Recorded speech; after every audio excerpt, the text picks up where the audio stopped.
कई बार आप कोई काम स्टार्ट करते होंगे और आपको एक टाइम के बाद ये शायद रियलाइज होता होगा कि आप उस काम के लिए प्रोक्रास्टिनेट कर रहे हैं और एज ए ह्यूमन नेचर हम सोचने लग जाते हैं कि यार हम क्यों नहीं कर पा रहे हैं जब हम इस काम को खुद करना चाहते हैं।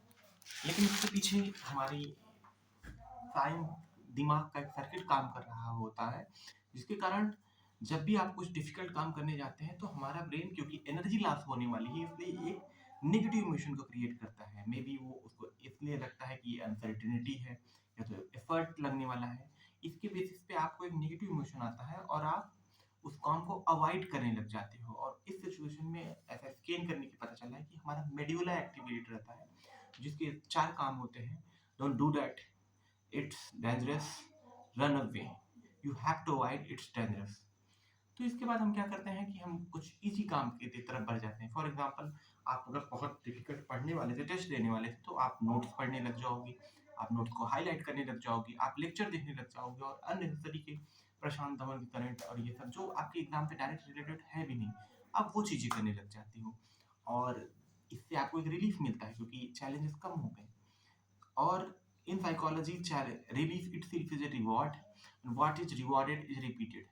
ये एक रिपीटेशन के रूप में फट जाता है कि जब आप कोई डिफिकल्ट काम करने जाते हो तो आप उसे अवॉइड करते हो और कोई इजी काम करने लग जाते हो, और इससे आपको रिलीफ मिलता है और आप इसे रिपीट करते रहते हो।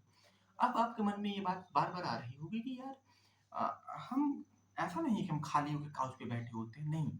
ये हमारे ब्रेन का मैकेनिज्म। अगर आप खाली बैठोगे तो एक दूसरी फीलिंग्स ट्रिगर होने लगती है, उसे गिल्ट कहते हैं। और गिल्ट अपने आप में भी एक नेगेटिव इमोशन है।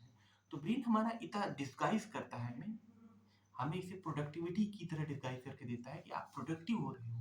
तो हम आप कम चैलेंजेस काम, सेफर और इजी काम की तरफ शिफ्ट हो जाते हैं। फॉर एग्जाम्पल, मोटिवेशन वीडियो देखना, प्रोडक्टिविटी की वीडियोस देखना और ये सब करना, और परफेक्शनिज्म की तरफ बढ़ने लग जाते हैं। इससे क्या होता है कि हमको प्रोग्रेस की फीलिंग आती तो है, लेकिन वो रियल फीलिंग नहीं होती है।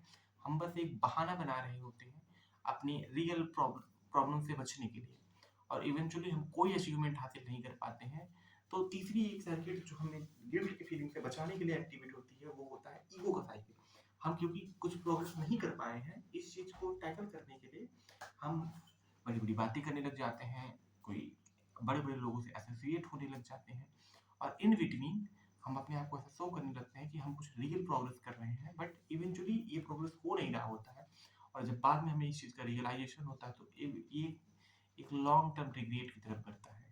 इस साइकिल को तोड़ने का सबसे सिंपल तरीका जो है वो एम्बैरेसिंगली सिंपल है। Just start doing and keep improving, that's it all. Thank you very much for watching.